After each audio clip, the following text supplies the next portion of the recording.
Busy week of Missouri politics, session ending. We don't even have time for a special guest. Opinion maker panel, Sam Gladney, welcome back to the show, sir. Thanks for having me. Brittany Robbins, PR queen, welcome back. Thank you, good morning. Gregg Keller, welcome back to the show. The eminently dressed, terrific hair as always. Thanks, buddy. But the one hair I don't think you can get over is Joe Lakin. Joe, welcome back to the show, sir. Thanks for having me. Let's talk about an issue that seems like in the wheelhouse for Republicans. This is what you drive to Jeff City for, right? GM wants to do $1 billion expansion. Governor's office negotiates a plan with them, sends it to the House, and it passed the House, but there was some odd kind of rumblings and disagreements about people's own district voting against it. Tell me what happened in the House and what's the logic for voting against $1 billion expansion in your district? Yeah, look, I think we've seen these big opportunities for Missouri over the years, and reasonable people can disagree on the facts. But at the end of the day, the governor, particularly as an executive, they get hired to make decisions, to get results. You know, we've seen this sort of era of the outsider in politics, and I don't think that's necessarily people hating politicians or elected officials. I think they're sick and tired of a lack of results. And I think with Governor Parson, we saw last night in the House, delivered major results, and I think we'll see the Senate probably follow suit. Gregg Keller, kudos to Speaker Hart. I mean, these things are always, you're going to have people complain and stuff. You normally have people complain about something across the state. Yep. You very seldom have people saying, no, we don't want the $1 billion. I'm not sure exactly what the argument is, but the Speaker is able to diffuse some personal issues. I think fast track became a problem, the closing fund, and the Speaker delivered. Yep, he really did. And this situation is definitely made for some strange bedfellows, which Elijah has had to deal with. Can we take a step back, though, for a moment, and let's look at the job creation record of this governor and of this president? I'm old enough to remember the Obama, Jay Nixon days of high unemployment, no job creation in the state of Missouri, no job creation anywhere. And what are we arguing about today? Just how many jobs and what type of jobs are we going to be creating under Republican public policy? I think we need to tip our cap to this governor and to this president because they have turned around a sinking ship. Well, I'll tell you though, Greg, I mean, if maybe it's just in the suburbs, people don't know their legislators, because if Jeff Shawn and Hardy Billington voted against $1 billion expansion at Briggs and Stratton over some minor details in the thing, the capitalist from West Butler County have the shotguns out looking for the two conservatives. I think what you're seeing is some people running up against what they believe is consonant with free market ideology, and they have some concerns about that, while at the same time trying to represent the best interests of their people. And I think it's been fascinating to see what direction some of these elected officials go in. It hasn't all been smooth sailing. Some have gone one way, some have gone another. Sam, I'm glad it's interesting. You had the capitalist Republicans, along with labor Democrats, actually move this through the House. Absolutely. And to talk about those labor Democrats, I remember just a couple years ago, we were all told that unless Missouri went right to work, no major companies would want to come here anymore. And we beat right to work. Those labor Democrats beat it. And sure enough, GM wants to put $1 billion into Wentzville. Imagine 2/3 of Missourians weren't as dumb as folks said they were. They surely weren't. Brittany Robbins, I mean, to me, it's an interesting thing, a wonderful opportunity for the state. Kudos to the governor, and kudos to the Speaker. I mean, when we had to have votes, he was able to reach across, and kudos to some Democrats who stepped over and helped probably bring an enormous investment to Missouri. Sure, messaging-wise, this is something that we all live for. This isn't just the smart thing to do; it's the right thing to do. It creates the kind of jobs you want in your state: middle-class jobs, high-paying jobs with access to benefits. It's good for all of us. Being against this is against jobs, it's against prosperity, but we'll see what happens in the Senate. Joe Lakin, is conservative just becoming some oddly contorted term for like broken incompetent? I mean, it's at some point the president's working hard to try to create these opportunities for the state. Most of the capitalists are for them, but can you move past kind of your own ideology to help your own district? Well, look, I think on this political front, Gregg talked about sort of the sea change we've seen. To me, it's like, what sandbox are you fighting in, right? I mean, it used to be we're fighting to win the majority, we're fighting over the margins. At this point, we are in a place where this legislature, the president, the governor, they've passed comprehensive tax reform, tort reform, regulatory reform. We're in a place where these jobs would not be coming here. And Sam talks about right to work, but of all that was certainly defeated, but there are a lot of conservative reforms that were not defeated thanks to the previous speakers. And we're in a place now that folks like GM, they do care about the economic environment they're getting into. They care about the culture they're getting into. And we're in a position here where, because of those conservative reforms, we're in a place where not only is GM looking to expand here, but we have more jobs available than people trained for those jobs. Yeah. And so the governor's really having to come up with creative ways to backfill those skills and figure out a way to accelerate job training. And that's exactly where we want to be economically. Gregg Keller, is this a bigger problem though? I mean, you have a president of the United States that won Missouri by historic margins, who, let's be honest, Donald Trump knows what an incentive is, and he's used them, and he's made a lot of money as a capitalist. Then you have some legislators that I think they'd rather go spark one up with Rand Paul and the weirdos than win with Trump. Well, last I saw, this thing passed. It passed the Missouri House. It passed fairly overwhelmingly. And like Joe is saying, under Republican public policy, it's an embarrassment of riches. It's not how are we going to manage decline under Jay Nixon, under Barack Obama. It's how are we going to manage economic prosperity under Donald Trump, under Mike Parson, and under Republican hegemony in Jefferson City. We are now arguing about just what type of fruits the Missouri people are going to be getting, rather than managing Democrat decline, and that's a pretty good place to be. Sam, do you sit back and watch the fight and be like, you have the Trumpist, and then you have the Rand Paul kind of weirdos in a fight? Who do you think wins, and is it good for the Democrats? I think it's good for Missouri if GM comes here, and if we figure out a way to put the state's interests best. I think everybody at this table and most people in the state root for the best interests of our state. When you have an employer of that size that wants to come to your state, you should put your party and your ideology aside and figure out what you have to do to make it happen. Hopefully that's what happens. Look, in the state Senate, what's it going to be? Is it going to be the Trumpist capitalist win, or is it going to be the loser table of Rand Paul's win? I don't know. I think trying to predict what the Senate is going to do is very interesting here, particularly since the senator that we're talking about, this is in his district. I will say the job creation that we're seeing is not because of a Trump era policy. That's Barack Obama policy. The Trump era there is none. He isn't a public policy president. He's a moron with a Twitter account. So, Buddy's very popular in Missouri. Sam, let's talk about something that didn't actually make it to the ballot, Missouri Better Together. It was a proposal to kind of take St. Louis County and city and make it one large municipality. Had a lot of positive points coming out of it. Had a lot of detractors. Now that it's been laid to rest, what happens next? Are you just looking at what St. Louis is now? Is that what it's going to be? I hope that everybody comes to the table now in an honest fashion and acknowledges that the status quo is unacceptable.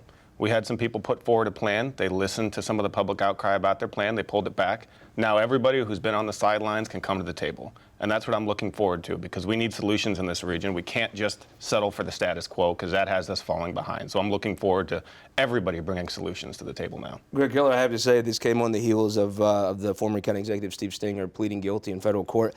I personally thought that helped Better Together's case in the rest of the state, who probably doesn't know a lot of the personalities, and just thought it would lead to the chaos theory of why you need to change. Mm-hmm. I saw they took a step back. Is this going away, or when this comes back, what is the next step, and what would success look like in St. Louis? Because who would say this what they have right now works? Yeah, I don't think anyone is saying that it works, even the people who are against Better Together. I think it's now incumbent upon people beyond just the Better Together leadership to actually come to the table. Okay, municipal leaders, you have said that you don't like this change. Well, what kind of change do you like? You've admitted, and your people have admitted, we have $1 billion in government duplication every single year. We have St. Louis City government that is all but completely dysfunctional. You've said that it's a problem. We all know it's a problem. We're not going to do 100% of the pushing on this. It's now time for you to step up to the table and tell us how you want to help fix the situation. But by definition, that duplication is offered by those municipalities. So why would they want to decrease their own power? Well, it's going to come down to the voters at the end of the day. The voters are going to have to put the pressure on their elected officials and say, we don't like $1 billion in government duplication. We don't like unnecessary courts there that don't need to be there. It's gonna fall on the voters. They're gonna have to decide whether or not they like all this unnecessary government and all this Democrat hegemony or not. Brittany Robbins, you're from here. There was a lot of people that pushed back. I think there's a lot of Republicans in West County. There was, I think maybe the biggest pushback was from municipal leaders who would have had their power decreased or even lost their job. But the fact of the matter is that the program and the idea couldn't withstand some of the criticism, and it dies. What does the future look like for St. Louis from a municipal government stance, and is it just going to be the status quo for a few years? Sure, I think that's what's the unfortunate part, is that for a while we're looking at the status quo. Trying to solve this problem is like trying to pick out a movie for 2 million people to watch and all be satisfied. That's very complicated. So I think, unfortunately, nothing's going to happen for a while. But to kind of echo what Gregg just said, to all the people that were against this, the ball is now in their court. It is now their job to come to the table with the alternative, and the idea is to solve the problems that we do have in this region. Joe Lakin, as a student of political history, do people very often decide to give up their own fiefdoms and power?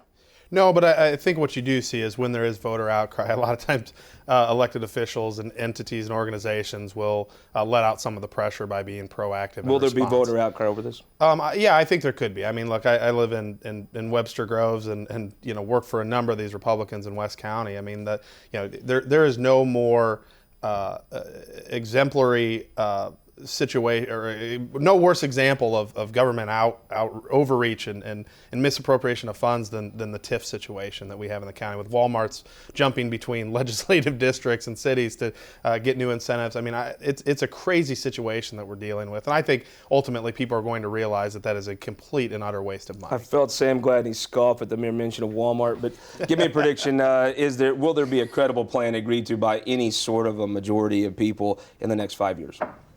Since you put the timestamp on it, I would say yes in the next 5 years. I'm hopeful that people come to the table with solutions. Will a municipal league, any part of it, endorse a plan in the next 5 years? Yes. I'm going to say absolutely not. What do you think? You've dealt with these people. There's no way they're going to do that. A municipal league would not lead such an effort, no. Is there going to be any group that doesn't have the pushback and lead this, Joe Lakin? Look, no, there's always going to be pushback. Getting big things done is hard. Very much. But I think at the end of the day, I think government reform's coming to the region in some form or fashion, and it may be from a conservative perspective. And I'll honestly be the one that gives a shout out to Nancy Rice. She did have an idea. It's very tough to have an idea and push it in while everybody wants to kick, and when things don't work out, there's a lot of blame. She has taken an idea and really pushed it, and you got to credit that as a visionary person. Yep. Let's talk about an issue that kind of got a little visionary in the legislature. They were going to give tuition money through the A+ scholarship to illegal immigrants. It got through the budget committee, even kind of through conference, and then it was brought to light, and the outcry came. They had to change it. Sam Gladney, what do you think? I mean, should Missouri be allowing their tuition to have in-state tuition for illegal immigrants? Well, I think our undocumented population should have access to in-state tuition for colleges. It looked like we were about to do the right thing. Now it looks like we might do the wrong thing on that issue, and that's unfortunate. It is a tough thing, Rudy. I mean, you have Missourians, if you provide these services and you give this at a lower cost, you are increasing the burden on everyone else, and they are here illegally. I think anytime we are finding ways to provide access to education to people who want to work and live here and pay taxes, it's a good thing. What do you think, Rico? I mean, when this came to light, it was at a very predictable end. Yeah, this is going to be a third rail issue with most Missourians. You're going to have a very difficult time explaining to your average Missourian why an illegal immigrant should get the benefits of in-state tuition in this state. A lot of Missourians that didn't go to college themselves. That's right. And why should they have to be paying for in-state college tuition for someone who is here illegally in the first place? Senate Conservative Caucus stood up to it. It looks like they put a stop to it. Joe Lakin, in the age of Trump and the Republican Party, this was never going to move, right? No, I don't. Look, my personal opinion on this matters very little. The fact of the matter, like Gregg pointed out, this is where Missourians are. This is something that now Treasurer Scott Fitzpatrick put into the budget a few years ago.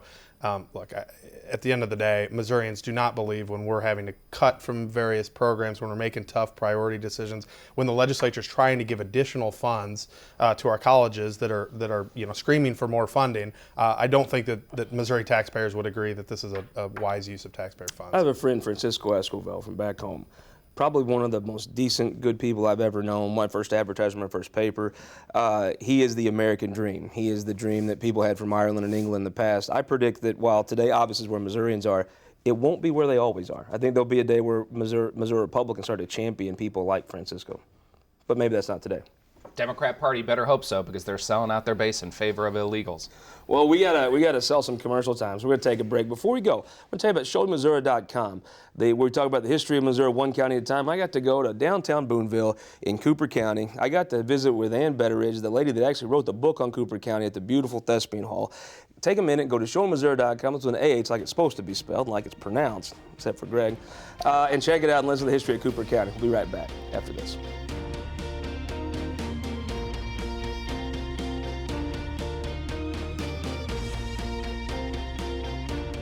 For more than a century, the St. Louis Carpenters Union has shaped our communities. Through trusted alliances, we deliver skilled professional craftspeople, while our business partners provide the kind of quality jobs that keep our economy humming. It's a blueprint that has worked since 1882. Turning Missouri into a right-to-work state stalls progress, wipes out jobs, and kills momentum. Right to work is wrong for everyone. Let's keep Missouri moving forward. Visit carpdc.org to learn more.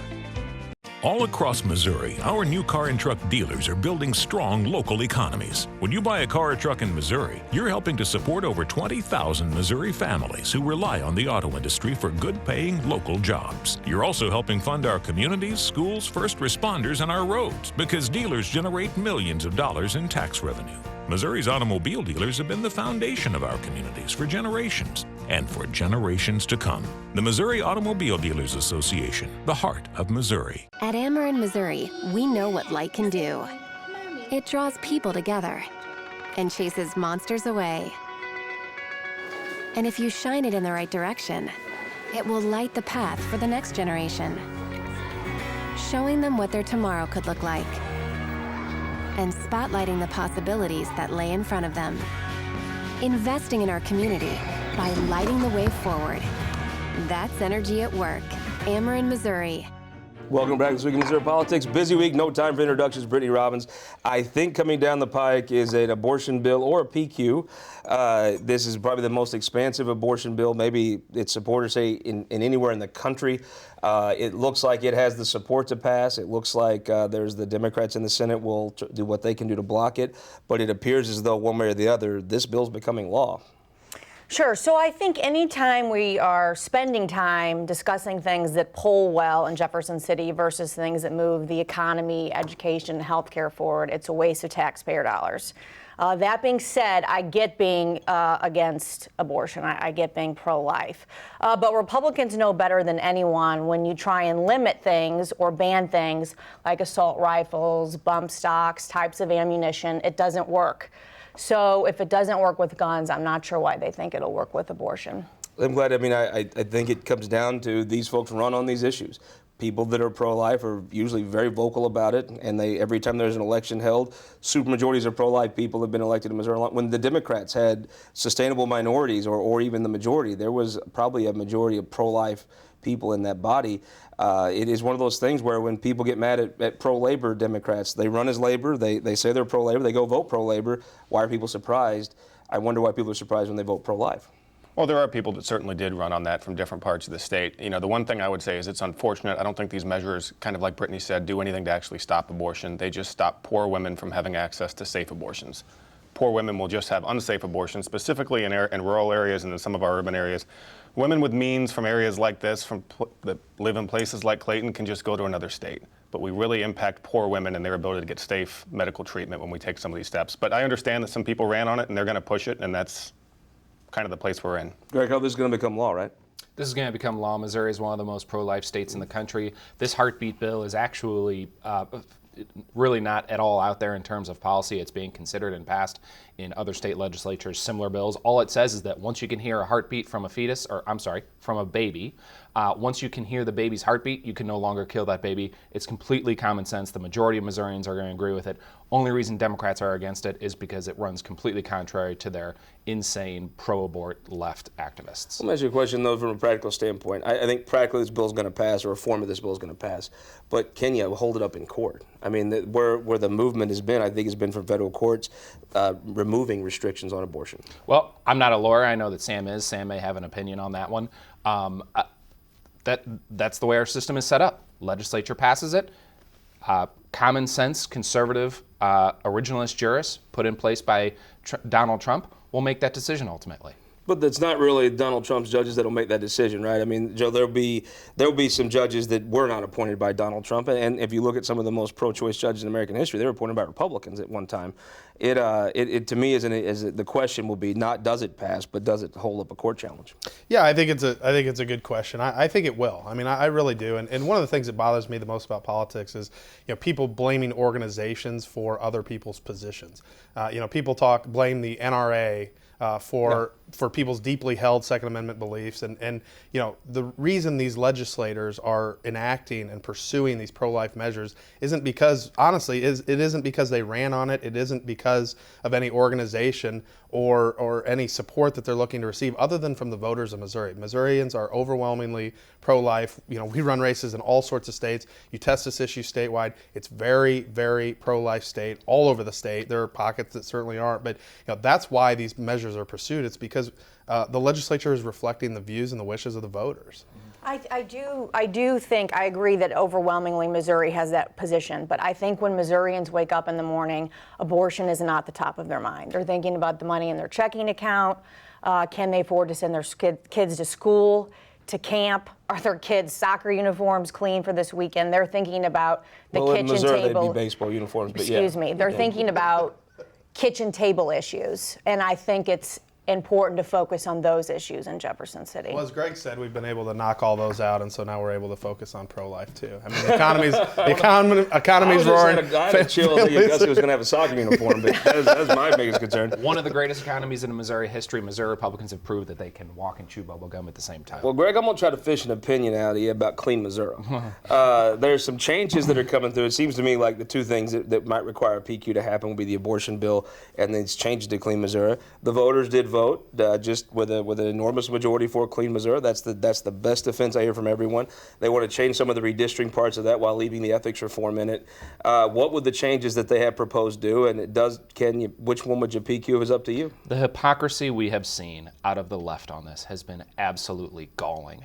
These people have been saying for years, oh, it's all about the will of the people. It's all about the will of the people. And then Republicans come along and they say, hey, well, we got a new bill. Let's let Missourians vote on that one, and then we'll see what the will of the people in Missouri is. Now, all of a sudden, the left is getting the vapors about this because they want the will of the people when it's for their bill. They don't want the will of the people when it's for a bill that they don't like that much.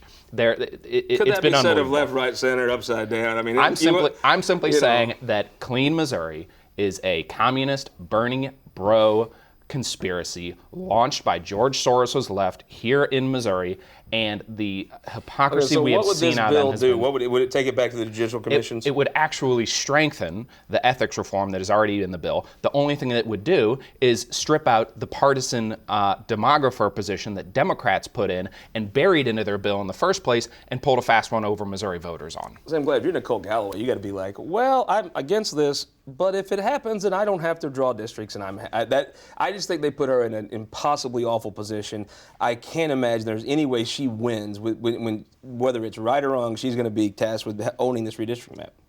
Yes. In some of the Clean Missouri conversation is interesting. I think what the voters said overwhelmingly is that they want transparency in government, and they don't particularly trust politicians to tell them how they're going to be transparent. They don't want the people in the legislature fixing that system. They wanted to fix it for them. That was what the voters told us pretty loudly on Clean. It goes back to sort of some of the Missouri folks, you mentioned Trump won our state by 19 points. They wanted to drain the swamp. Well, people in Missouri wanted to drain the swamp, and they passed Clean Missouri. And I think that the elected officials, politicians in our state should listen to them. What do you think, Brittany? I mean, it would change that part if put on the ballot. I don't know that it passes or not, but I mean, I would say that if I was Sean Nichols, I'd be like, well, I had to raise my $1 million to get it on the ballot, and you're just going to slip it on through the legislature. Yeah, it's certainly an interesting debate to have. Yes, transparency is always important. I think what's even more important is that voters know exactly what they're getting, and that's really what the issue is here. And Clean Missouri, I think even the supporters would say there was a lot to know what you were getting. You probably couldn't know all of it. But what they're doing here, if they do change it, take it back to the judges. I never thought the judges drew particularly unfair districts. If most judges are going to be, the Republicans who are judges are not the most staunchly conservative ones for the most part. Give me the prediction, Joe, though. I mean, I think Caleb Brown and Dave Schatz are traditionalists. Doing 2 PQs seems like a lot. If you could do 1 PQ, abortion or Clean Missouri, what do they do? That's a good question. I don't know the answer to that, but I will say don't bet against Dave Schatz. I agree with that. Gregg Keller, you can do PQ is not a very senatorial thing. You're going to do it on one or the other. What do you do? Do them both. They're too good. What if you can do one? It's choosing between apple pie and cherry pie. They're both fantastic. I want both of them. Missouri Republicans, I think, would say the abortion one, right? I don't know Missouri Republicans that well, so I don't think they would even know what a Clean Missouri is. So I think they may PQ that abortion one. The Clean Missouri thing would be interesting, and they can always go raise their $1 million to put it on the ballot, right? Mm-hmm. Let's talk about something else that stopped the Senate for 2 days this week. Representative Holly Rader has had a personal stake in a prescription drug monitoring database to go out and try to track who's doing what prescription drugs. She's also the Rules Committee chairman in the House. She's bottled up a few dozen bills of some senators who were opposed to that measure in the Senate. I don't see it passing the Senate. Denny Hoskins held up the Senate saying this isn't how you should do things. There wasn't really a lot of resolution except Denny agreed to let the Senate move forward. On PDMP, does it get through?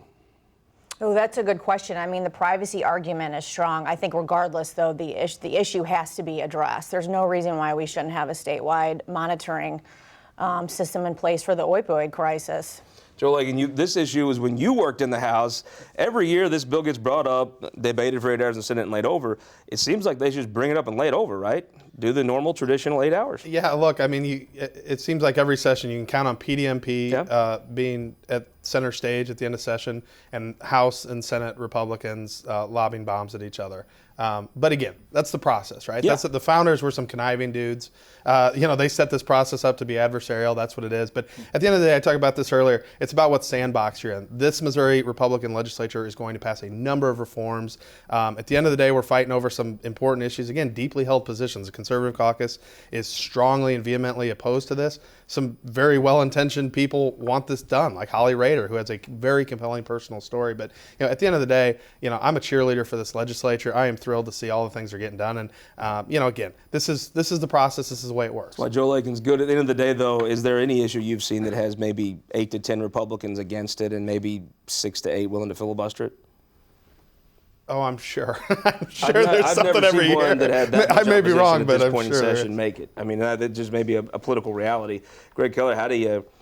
I think there's the majority of Republicans in Jeff City want to do a PDMP, but it's very hard to actually get it over the hump of the Senate. Conservative caucus has been standing strong and standing united on this. I think it may be a case of if you want to get something done with the Conservative caucus, you may have to go out there and get a couple of their top priorities done. You're talking about tax reform with the Wayfair bill. You're talking about education reform with maybe education savings accounts.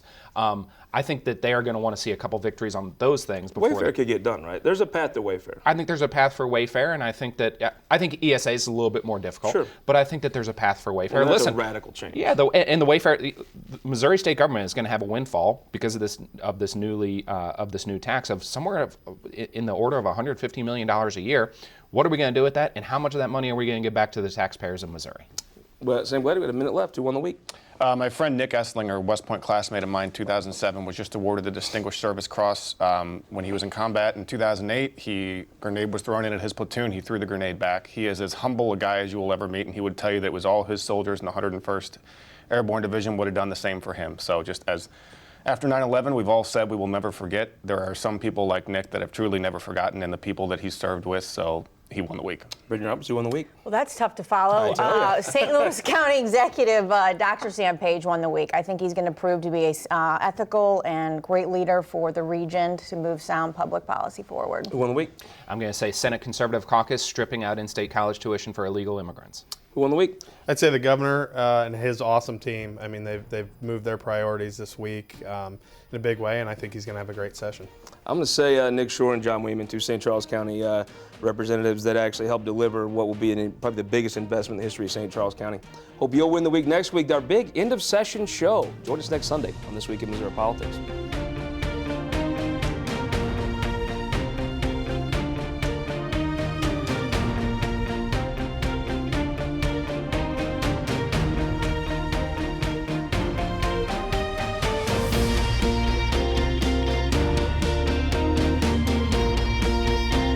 This Week in Missouri Politics, sponsored by the Missouri Association of Career Fire Protection Districts, Spire, and Sterling Bank.